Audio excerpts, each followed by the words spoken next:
ठाकरेंच्या शिवसेनेकडून विद्यार्थ्यांसाठी आज दादरमध्ये राष्ट्रगीत गायन। मीनाताई ठाकरेंच्या पुतळ्याजवळ दुपारी 4 वाजता तिरंगा फडकणार। आदित्य ठाकरेंकडून विद्यार्थ्यांना सहभागी होण्याचं आवाहन।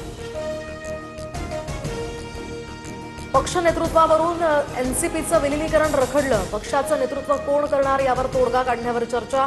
दरम्यान सुनेत्रा पवार आणि पार्थ पवारांचा विलीनीकरणाला विरोध, सूत्रांची माहिती। शिर्डीमध्ये चित्रपटाच्या शूटिंग दरम्यान वाद। साई समाधीवर बसल्यामुळे अभिनेता संजय मिश्रावर ग्रामस्थ संतप्त। पालकमंत्री विखे पाटील यांच्याकडून चौकशीचे निर्देश। नाशिकमध्ये मुसळधार पाऊस तर गोदावरी नदीला पूर। दुतोंड्या मारुती पूर्णपणे बुडाला। गोदाघाट परिसरातील अनेक मंदिरही पाण्याखाली। प्रशासनाकडून सतर्कतेचा इशारा।